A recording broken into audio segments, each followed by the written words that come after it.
오늘은 우리가 사사기 34번째 시간으로 여호와의 영에 움직이기 시작하다라는 제목으로 같이 말씀을 나누도록 하겠습니다. 그동안 우리가 고난주간으로 사사기를 잠시 멈췄었는데 오늘부터 다시 이어가도록 하겠습니다. 지난 시간에는 이스라엘이 하나님께 범죄하여서 하나님께서 그들을 블레셋의 손에다가 넘기셨고 40년 동안을 블레셋의 지배를 받았다 그랬습니다. 사사기에서 가장 긴 기간이에요. 40년을 블레셋의 지배를 받습니다. 그런데 성경 어디에도 그들이 하나님께 부르짖었다는 소리는 없어요. 그 앞에서는 그들이 하나님께 범죄하면 하나님이 이방 땅에 그들을 넘기시고 이방 땅이 그들을 압제하면 그들은 하나님께 고통 가운데 부르짖었어요. 그래서 하나님께서 그들을 사사를 보내 건지셨는데 오늘 본문에는 그들이 부르짖었다는 소리가 없어요. 그런데 하나님께서 일방적으로 하나님의 사사를 준비시키시는 과정에 들어갑니다. 40년입니다. 40년을 포로 생활을 하면 거의 그 나라 사람 됩니다. 쉽지 않은 일이에요. 왜 그런가 하면 말이 바뀌고 문화가 바뀌고 모든 것들이 바뀌잖아요. 우리나라도 과거 일제 치하에서 38년을 그 참 모진 수모와 고통을 당하면서 일본이 우리나라에게 집요하게 하려고 했던 게 뭐였냐면 민족성을 말살하려 했던 거였어요. 그래서 이름을 바꾸고 머리를 자르고 그리고 말을 바꾸려고 했어요. 그걸 통해서 민족성을 말살시키면 그 민족이 사라진다라고 생각했던 거죠. 그런 것처럼 어느 나라의 지배를 받으며 40년이 지난다는 건 엄청난 시간입니다. 우리가 이민을 가서 살아도 무슨 이 재미동포나 제일동포들 가서 보면 한 세대가 지나가면 거의 40년이 가거든요. 근데 그렇게 40년이 지나면 거의 다른 사람이 됩니다. 그렇기 때문에 40년 동안 블레셋에 살았다는 건 이 사람들이 그만큼 블레셋화 됐다는 거예요. 그래서 블레셋에 거의 적응 단계에 있었기 때문에 그들이 하나님께 부르짖지 않은 모습을 보게 됩니다. 이렇게 영적으로 암울한 시대에 하나님께서 단지파의 마노아라고 하는 사람의 아내에게 아이를 주십니다. 그 여인은 임신하지 못하던 여인인데 아이를 주세요. 그리고 말씀하시지요. 포도주와 독주를 마시지 말고 부중한 것 어떤 것도 입에 대지 마라. 이 아이는 태에서부터 하나님께 구별된 나실이니라 그러셨습니다. 하나님께서 그렇게 구별하여서 하나님의 사람을 준비시키시고 마노아는 어떻게 이 아이를 키워야 될지 알려달라고. 그랬더니 하나님의 사자가 다시 나타나서 동일한 말씀하지요. 부정한 것을 입에 대지 말고 포도주와 독주를 대지 마라. 그리고 난 후에 오늘 본문 말씀이에요. 이 15절을 보면 마노아가 여호와의 사자에게 여기 머물러서 우리가 당신을 위해 염소 새끼 하나를 준비하게 하소서. 그랬더니 여호와의 사자가 말하기를 번제를 준비하려거든 하나님께 드릴지니라. 그렇게 이야기를 해요. 마노아는 이 사람이 여호와의 사자인지도 모릅니다. 그냥 하나님의 말씀을 전해주는 사람 정도로 생각해서 대접을 하려고 한 건데 이 여호와의 사자가 번제를 드리려거든 하나님께 여호와께 드려라. 그리고서는 마노아가 그 사람에게 물어요. 당신의 이름이 무엇이니까? 이 말씀이 당신이 우리에게 전해주신 이 말씀이 이루어질 때 우리가 당신을 존귀히 여기리이다. 그랬더니 여호와의 사자가 왜 내 이름을 묻느냐 하면서도 이름을 말해줍니다. 18절에 보니까 그 이름을 뭐라 그랬어요? 마노아라 그랬습니다. 마노아라. 기묘자라 합니다. 기묘자라고 하는 이름은 그 단어가 히브리어로 필리라는 단어를 가지고 있는데 그 뜻이 뛰어나다, 비범하다, 그리고 기이하고 놀랍다라는 뜻을 가지고 있어요. 이게 뭐냐면 하나님의 초월적 속성을 보여주는 이름 중에 하나가 기묘자라는 뜻이거든요.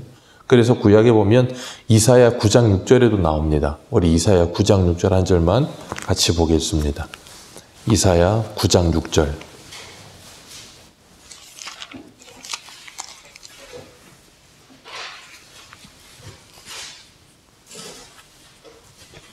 이사야 9장 6절입니다.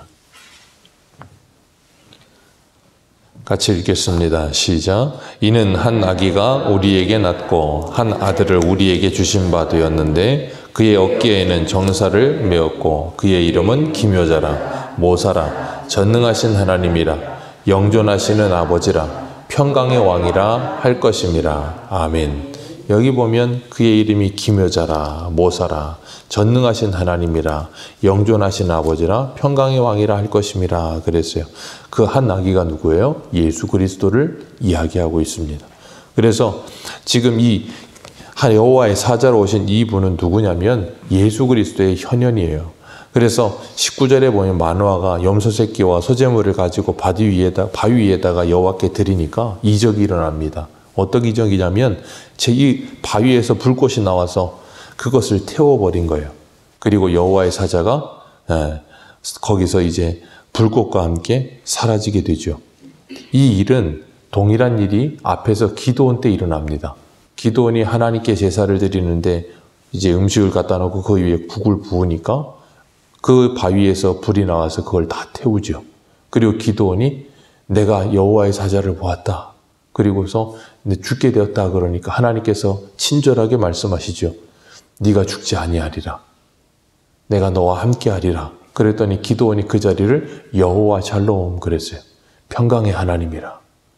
그렇게 말을 했는데 오늘 마노아도 똑같은 광경을 보게 됩니다. 그 불꽃이 바위에서 나와서 그 모든 것을 살라버리는 모습을 보고 마노아가 얼굴을 땅에 곧바로 댑니다. 두려워서.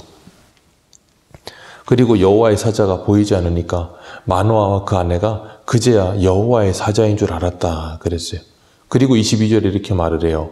22절 같이 읽습니다. 시작. 그의 아내에게 이르되 우리가 하나님을 보았으니 반드시 죽으리로다 하니. 아멘. 이게 구약적인 모든 사람들의 반응입니다. 거룩하신 하나님을 죄인된 인간이 만나면 죽는 거예요. 이런 반응을 보였어요. 기드온도 동일한 반응을 보였고 이사야도 동일한 반응을 보입니다. 모든 하나님의 사람들은 하나님을 만나는 즉시로 이런 반응을 보여요. 그런데 그 아내가 지혜를 발휘하죠. 23절에 뭐라 그러냐면 여호와께서 우리를 죽이려 가셨더라면 이미 벌써 죽였을 것이라고. 우리 손에서 번제와 소제를 받지 않으셨을 거고 이 모든 일을 왜 일부러 말씀하셨겠느냐고. 여호와께서 우리를 죽이려는 게 아니시라고 그렇게 남편을 안심시킵니다. 참 지혜롭고 현명한 여인인 것 같아요. 남편은 이 말을 보고서는 두려워가지고 어찌하지 못하는데 그래도 아내가 현명하게 남편에게 이렇게 말을 해줍니다. 그리고 23절에 말을 해주니까 그 남편이 그제야 정신을 차리는 것 같아요. 마노아는 좀 호들갑을 떠는 것 같고 아내는 좀 생각이 깊었던 것 같은데 우리가 이런 일들 앞에 어떤 현상이나 어떤 상황이 있을 때 그것이 왜 일어났을까? 그리고 그것이 왜 우리에게 주어졌을까 하는 것을 깊이 묵상하는 것도 참 지혜로운 방법이에요. 그리고 기드온이 여호와 샬롬 했던 것처럼 하나님께서 마노아에게도 하나님의 샬롬을 보여주십니다. 그 하나님의 샬롬은 하나님께서 우리에게 주어주시는 거예요. 그리고 이 여인이 아들을 낳습니다. 그리고 그 이름을 삼손이라 했어요. 그리고 나서 그 아이에게 두 가지가 임합니다. 첫 번째는 여호와의 복이 그에게 주어집니다. 하나님께서 낳을 때부터 태에서부터 구별된 나실인된 그 삼손에게 여호와의 복을 주셨어요. 그리고 두 번째가 뭐예요? 여호와의 영이 그에게 임하여서 그를 움직이기 시작하더라 그랬습니다. 하나님의 약속한 아들을 하나님께서 주시고 그 아들에게 이 두 가지를 주세요. 복을 주시고 하나님의 영을 부어주십니다. 그래서 그가 어떻게 돼요? 그 하나님의 영에 이끌리는 사람이 되는 거예요. 그건 오늘 우리들도 마찬가지입니다. 하나님의 자녀가 되면 우리에게 두 가지가 주어져요. 하나님의 복이 임하고 하나님의 영이 임하는 겁니다. 그래서 하나님께서 아브라함에게 말씀하실 때 뭐라 그러세요? 창세기 12장 한 군데 가보겠습니다. 창세기 12장.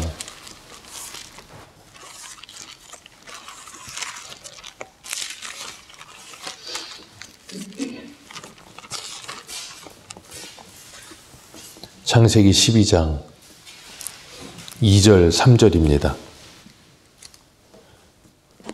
창세기 12장 2절과 3절 우리 같이 읽겠습니다. 시작. 내가 너로 큰 민족을 이루고 내게 복을 주어 내 이름을 창대하게 하리니 너는 복이 될지라. 너를 축복하는 자에게 내가 복을 내리고 너를 저주하는 자에게는 내가 저주하리니 땅의 모든 족속이 너로 말미암아 복을 얻을 것이라 하신지라. 아멘. 하나님께서 아브라함에게 하신 말씀이요. 너는 복이 될지라. 왜요? 하나님이 복을 주셨기 때문에. 복의 근원이신 하나님이 그와 함께 하셨기 때문에. 그래서 아브라함은 복의 근원이 복이 된 거예요. 그런 것처럼 삼손도 복이 된 겁니다. 왜요? 하나님이 택하신 자이고 하나님이 그와 함께 하시기 때문이에요. 오늘도 마찬가지입니다. 하나님이 우리와 함께 하시기 때문에 우리는 하나님의 복을 받은 사람입니다. 그 하나님이 우리에게 찾아오셨어요. 그분이 누구예요? 예수 그리스도. 그래서 하나님의 자녀에게 두 가지가 주어지는데 하나님의 복, 예수 그리스도가 오는 겁니다. 그래서 하늘의 모든 신령한 복이 예수 그리스도를 통해서 우리에게 주어져요. 그리고 두 번째가 뭐예요? 성령을 주시는 거예요. 그래서 예수 그리스도를 믿고 성령을 받은 하나님의 사람들은 하나님과 동행하는 삶을 살게 되는 거예요. 하나님이 이스라엘 백성들에게 요구하시는 것은 딱 하나밖에 없습니다. 미가서 6장 8절을 보면 이런 말씀하세요. 사람아, 주께서 선한 것이 무엇임을 내게 보이셨나니 여호와께서 내게 구하시는 것은 오직 정의를 행하고 인자를 사랑하며 겸손하게 대 하나님과 함께 행하는 것이 아니냐. 하나님은 창세기에서부터 계시록까지 우리에게 딱 하나를 말씀하십니다. 나와 함께 하자는 거예요. 아담과 하와에게도 하나님이 그들과 동행하기를 원하셨고 이스라엘 백성들에게도 동행하기를 원하셨고 예수님이 찾아오셔서 우리와 세상 끝날까지 동행하여 주시겠다고 약속하셨어요. 그리고 우리에게 성령을 부어주셨습니다. 그래서 우리는 주님과 동행하는 사람이 된 겁니다. 그래서 어제 우리가 주일 오전의 제목이 뭐였어요? 부활, 새로운 시작. 하나님께서 오늘 25절에 이 삼손에게 복을 주시고 하나님의 영이 그를 뭐하기 시작해요? 움직이기 시작합니다. 이게 뭐예요? 새로운 시작이에요. 성령의 움직이심을 따라 동행하는 삶을 살게 되는 것. 그래서 임마누엘의 복을 받고 나면 우리는 주님과 함께 동행하는 삶을 삽니다. 성령의 지배를 받아요. 그렇게 하나님께서 우리와 함께 하셔서 빌립보서 2장 13절에 이런 말씀하세요. 너희 안에 행하시는 이는 하나님이시니 자기의 기쁘신 뜻을 위하여 너희에게 소원을 두고 행하게 하시느니라. 하나님은 오늘도 우리에게 하나님의 소원을 우리에게 불어넣어 주시고 그 소원을 가지고 행하게 하세요. 그리고 성령으로 충만케 하시는 줄 믿습니다. 우리가 이 하루를 시작하면서 하나님의 성령의 충만함과 하나님의 말씀의 충만함에 붙들려서 주님의 아름다운 인도하심을 받으며 하나님과 동행하는 저와 여러분들 되시기를 주님의 이름으로 축복합니다. 기도하겠습니다.